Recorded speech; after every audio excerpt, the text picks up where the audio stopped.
Oi gente, tudo bem? Se tiver muito barulho nesse vídeo, por favor me perdoa. Eu abri as janelas, tô perto da porta de casa, então pode acontecer. Mas eu espero que dê tudo certo. Hoje eu tô aqui pra atender um pedido da Nicole Caroline. Ela deixou um comentário maravilhoso, me deu muito feedback legal, me deu sugestões de vídeo legais. Muito obrigada mesmo.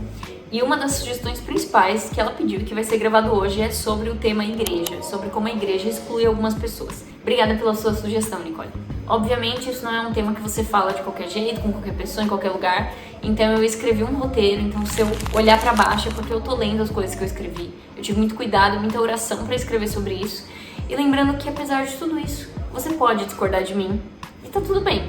É um direito completamente seu e eu não tenho esse vídeo com o objetivo de ofender ninguém, muito pelo contrário. Eu quero trazer a paz o máximo possível, tá bom? Então tenha isso em mente, vamos todos ser legais, como eu tô tentando ao máximo ser nesse vídeo. Eu acho muito essencial começar esse vídeo falando um fato que é clichê, mas não deixa de ser um fato. Tem gente sacana em todos os lugares. Dado isso, espera-se que tenha gente sacana em igrejas, em escolas, universidades, trabalho, que é um dos lugares que mais tem, redes sociais, que é um dos lugares que tem ainda mais pessoas sacanas. Então, sabendo disso, eu queria começar dizendo que a gente tem que ter um pouquinho mais de misericórdia das igrejas. E eu quero começar falando isso pra mim. O próprio Cristo diz que veio para aqueles que reconhecem que são doentes, não para aqueles que têm saúde. Quando os grandes religiosos da época tentavam falar, porque fulano tá pecando nisso, porque fulano tá fazendo aquilo e não sei o quê, e você tá aí andando com eles, e Jesus falava, eu vim para aqueles que reconhecem a minha necessidade. E por reconhecer a minha necessidade, é que essas pessoas são salvas. E a gente, querendo ou não aceitar, a igreja é um dos lugares que mais busca tratar essas falhas de caráter. Mas não significa que vai funcionar sempre. E também não significa que todos da igreja são salvos, ou que todas as igrejas, digo, lugares físicos de igreja, são corretas e vão pro céu, entendeu? E estão servindo a Deus da forma certa. E a Bíblia também fala sobre o joio e o trigo. O joio é uma planta que cresce junto com o trigo na plantação. E ela parece o trigo, ela cheira a trigo, ela tem aparência de trigo, até que no momento da colheita, a pessoa que está colhendo vai saber qual que é o trigo e qual que é o joio. O joio não presta, o trigo é o único que pode ser usado. E a Bíblia traz essa analogia querendo dizer que só Deus quem realmente conhece os corações. Só no dia da colheita, que é no dia da volta de Cristo, é que os de verdade, os trigos vão subir e os joios vão ficar.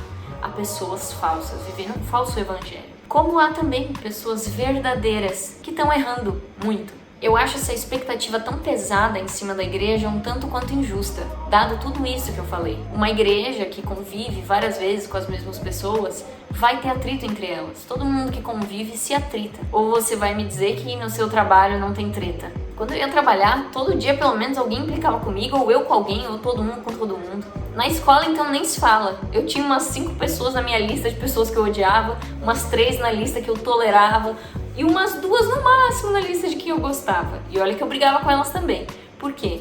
Porque a gente é tudo sacana. Agora a igreja parece ser o único lugar que realmente a gente tem uma luta constante e árdua e consciente e esforçada de tentar acabar com esse tipo de intriga, por mais que continue falhando. Mas parece que por muito tempo na minha vida eu engolia muito mais chefes otários, gente que me fazia bullying na escola, pessoas que me ameaçavam na rua, na escola, em vários lugares, pessoas da minha família sendo otárias comigo. Eu engolia muito mais do que 3 pessoas que implicavam comigo na minha igreja. Porque, igreja? Como que pode acontecer isso aqui, pelo amor de Deus? Automaticamente eu já colocava na cabeça, essa galera aí vai pro inferno que me fez isso, não é crente não sei o que diz que lá. Então eu já logo me colocava nesse trono, nesse pedestal da justiça, sendo que provavelmente eu já magoei, excluí, xinguei, fofoquei e vacilei com muitas pessoas no meu contexto, inclusive de igreja. Também tinha momentos que na minha igreja eu me envolvia com pessoas que claramente não prestavam, claramente estavam lá por sabe lá Deus o que, só Deus conhece também a motivação do coração, mas eram gente que não queriam nada com nada, e eu esperava um comportamento bíblico de pessoas que não viviam a Bíblia de jeito nenhum. Então, lá estava eu novamente me chocando, porque a igreja tá me sacaneando. A igreja só exclui. Eu prefiro viver uma vida sozinha. Mas eu não largava meus amigos tóxicos da faculdade, da escola, do trabalho, do cursinho de inglês, da rua, da vizinhança. Esses eu não largava, porque a igreja é mais fácil largar mesmo. A fé é muito mais fácil de largar. Eu já tô na minha igreja há 17 anos. Eu cheguei lá aos 6 anos de idade.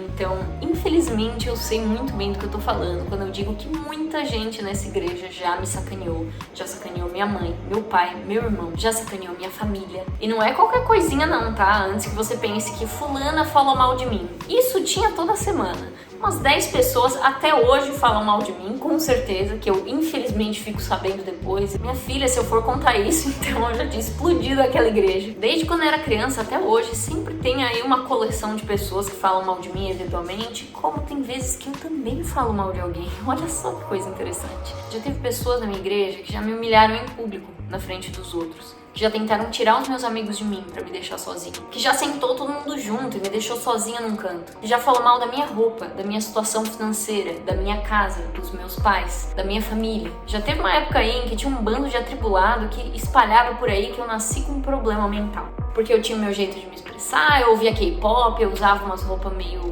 coloridona, não sei o que. Nossa, ela é uma otária, ela é uma retardada. Pessoas crentes, tá? Eu faço as aspas porque só Deus sabe se são ou não. Mas filhos de pais crentes muito legais que eram amigos dos meus pais. Já teve gente que espalhou mentiras sobre mim para que pessoas parassem de falar comigo. Já tiveram pessoas em ministérios que pararam de me incluir nas coisas por achismo sobre a minha vida. Eu já tive um baita de um ataque de pânico num acampamento de adolescentes que eu fui quando eu tinha uns 13 anos e eu fiquei marcada pelo resto da igreja por conta da sessão de choro que eu dei, porque eu queria ir embora pra minha casa e ninguém deixava eu ir. As pessoas foram questionar a autoridade dos meus pais, como deixaram a filha dar esse show. Grande show eu dei, eu só fiquei chorando e falava, por favor, deixa eu ligar pros meus pais. Já tiveram líderes de ministério que me deixaram de lado por coisas assim. Já teve muita gente falando que eu fingia o meu cristianismo, que eu forçava a minha risada, que eu forçava o meu jeito de ser, que eu queria aparecer por causa do meu canal no YouTube. Várias pessoas já me excluíram porque eu era feia. Quando eu assumi meus cachos e cortei meu cabelo curtinho, também fui excluída por várias pessoas por causa disso. Já tive pessoas no cargo de liderança, de ministério ou até da igreja,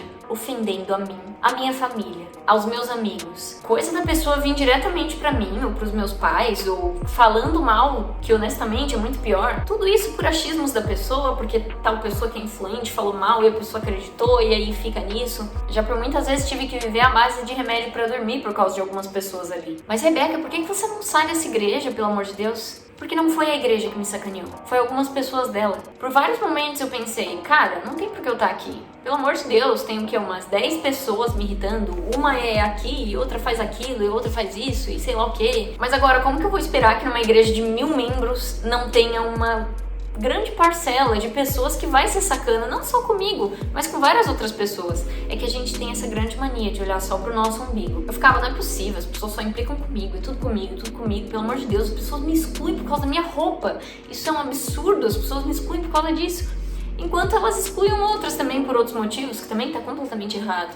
Ou também, muitas vezes, eu não pensei mal de alguém, mas não necessariamente falei, porque fulana se veste de um jeito que pra mim ela quer chamar atenção. Será que eu não tô sendo igual? Claro que eu não tô falando aqui de casos de heresia ou de uma falsa teologia. Nesse caso, realmente, a igreja não está vivendo o evangelho, então você tem que ponderar o que a Bíblia diz versus o que essa pessoa está pregando. Invenção de doutrinas que não existem, regras que não existem, escândalo no presbitério ou no pastorado que a liderança esconde por questões de dinheiro, ou seja lá o que for, isso não é evangelho. Isso não é uma pequena falha ou um pequeno pecado. Isso é fuja dessa igreja e procure outra. Mas o que eu tô falando aqui é sintomas de pessoas com um caráter fragilizado, de algumas pessoas que provavelmente não são salvas pelo evangelho e estão ali só para atrapalhar os outros. Mas não é por causa delas que eu tenho que sair do propósito pelo qual eu nasci. Não é por causa de algumas pessoas que tentam sacanear meu relacionamento com Deus que eu vou deixar isso acontecer. Senão sou eu dando vitória para essas pessoas. A igreja fala muitas vezes sobre cada um se suportar em Cristo, sobre as pessoas se apoiarem, ou no que depende de vocês, tenham paz com todos.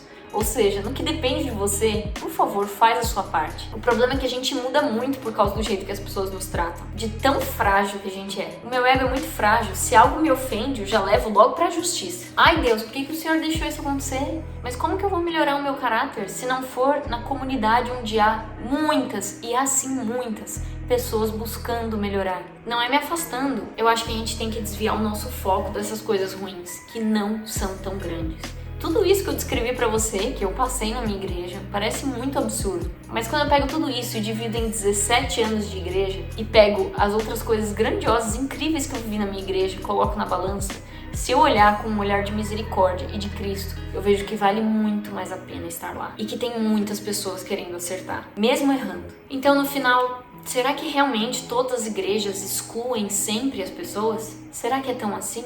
Ou a gente está se deixando levar pelo nosso ego fragilizado ou pela grande expectativa que a gente põe das pessoas serem perfeitas? E antes que você pense que já passou, até hoje eu tô vivendo umas treta bem complicada, viu? Rebeca da edição aqui. É válido dizer que muitas das coisas que eu falo com relação a Deus ou para somar na fé de vocês, eu sou testada depois. Quando eu falo sobre casamento, eu acabo sendo testada no meu casamento. Quando eu falo sobre amizade, eu acabo sendo testada nisso também. Porque o inimigo não fica feliz com a gente se apegando a Deus. E não diferente, esse vídeo que você está assistindo aí, naquela semana mesmo, eu fui testada na minha igreja, olha só que diversão. Algumas pessoas ali, do nada, viraram a casaca comigo com relação a um assunto específico, e eu fiquei completamente desolada, fiquei triste, chorei, questionei a Deus, falei, Deus, que igreja é essa que deixa essas coisas acontecerem, blá blá blá blá blá. Mas de novo eu tive que voltar àquilo que eu falei.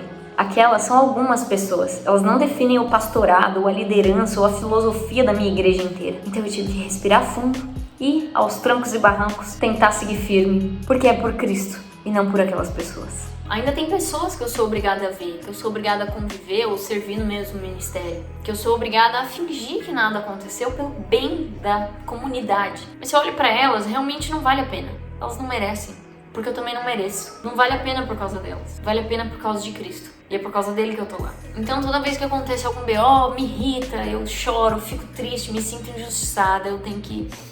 Respira, é por causa de Cristo. Não é tão ruim assim. O diabo tá aumentando a minha percepção das coisas ruins, porque ele me quer fora da igreja. Então quando isso acontecer, vamos respirar fundo junto e pensar que esses problemas estão sendo aumentados pela nossa carne, pelo diabo, porque ele não brinca. Ele quer que a gente se dê mal com as pessoas para que a igreja cabe, para que Cristo se enfraqueça no coração das pessoas. Vamos respirar fundo junto e vamos seguir em frente.